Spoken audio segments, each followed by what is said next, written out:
احتیاطی تدابیر لوگوں کو بتانی چاہیے، جہاں جہاں جس مرحلے میں لوگوں کو ضرورت ہو رہنمائی کی، ماہرین کو وہ رہنمائی کرنی چاہیے۔ لیکن اس کے ساتھ ساتھ ایک بات کو ضرور ذہن میں رکھیں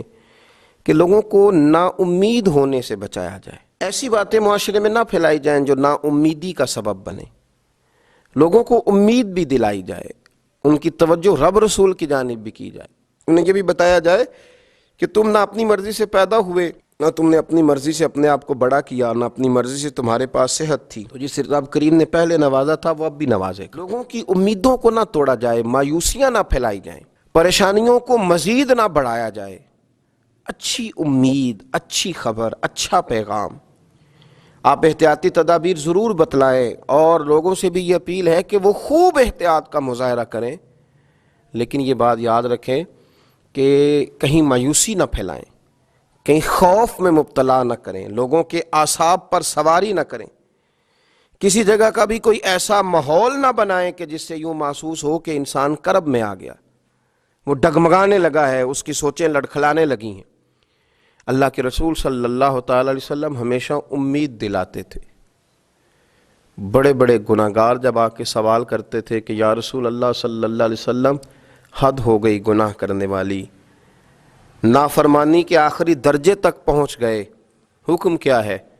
تو حضور فرماتے تھے تم کلمہ پڑھو، تمہارا رب تمہیں معاف کر دے گا۔ تم کلمہ پڑھو، اللہ تم پہ رحم فرمائے گا، اللہ تمہارے لیے آسانیاں کرے گا۔ بڑے بڑے غریب لوگ جب دروازہ رسول پہ آتے تھے تو حضور ان کے لیے ہاتھ اٹھا کے کہتے تھے کہ اللہ تمہیں مالا مال کر دے گا، تمہیں اللہ نواز دے گا، تمہارے لیے آسانیاں کر دے گا۔ اور پھر جب بڑے کمزور لوگ، بڑے بیمار لوگ، بڑے مجبور لوگ، وجود نکاہت سے چور چور ہو گیا، اس طرح کے لوگ جب آتے تھے تو اللہ کے رسول صلی اللہ تعالی علیہ وسلم انہیں بھی امید دلا دیتے تھے، ان کے لیے بھی حضور صلی اللہ علیہ وسلم خیر والا معاملہ فرما دیتے تھے۔ حضرت سعد بن ابی وقاص رضی اللہ تعالیٰ عنہ ارشاد فرمانے لگے کہ میں اتنا بیمار ہو گیا کہ مجھے یوں لگا کہ اب اس بیماری سے اٹھ نہیں پاؤں گا، شاید اس بیماری سے میں انتقال کر جاؤں گا، اب میرے لیے شاید مشکل ہو جائے مزید آگے بڑھنا۔ ہاں فرماتے ہیں میری ایک ہی بیٹی تھی تو میں نے یہ ذہن بنایا کہ میں وصیت کر دوں اپنے مال میں سے، کچھ اللہ کے رستے میں دے دوں، کچھ بیٹی کو دے دوں۔ میں نے صحابہ کرام علیہم رضوان سے گزارش کی کہ کوئی حضور علیہ السلام کی بارگاہ میں عرض کرے کہ آپ کا غلام تکلیف میں ہے، اگر نظر کرم ہو جائے، اگر رحمت کی نظر ہو جائے، چر ہویا مینوں ترلے لیندیاں، کدی موڑ میرے ول واگاں، خواب میری وچ ایک وار جیاویں، میں ساری عمر نہ جاگاں۔ حضور اگر مہربانی فرمائیں تشریف لے آئیں۔ حضرت سعد بن ابی وقاص فرماتے ہیں لاجپال محبوب تشریف لے آئے، کرم نوازی فرمائی، تو حضور کو دیکھا میں کئی دنوں کا بیمار تھا، تو میری آنکھیں برس پڑی،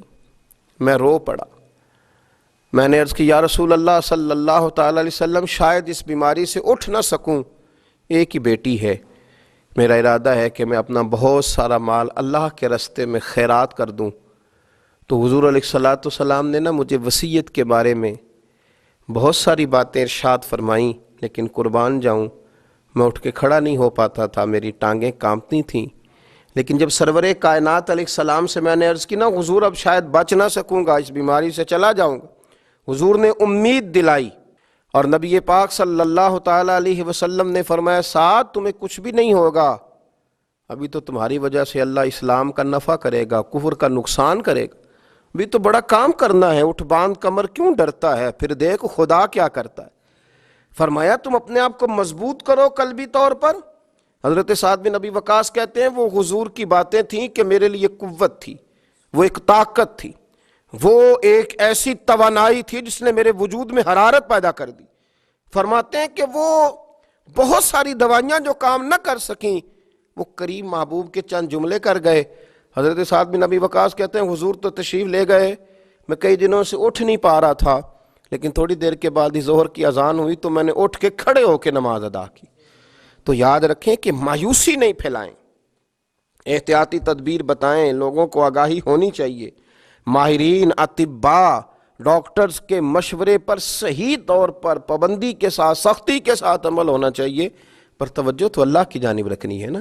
ہمیں امیدیں تو رب سے وابستہ کرنی ہے نا، اہل ایمان کا شیوا تو یہی ہے۔ اللہ تعالیٰ سمجھنے کی توفیق عطا فرمائے۔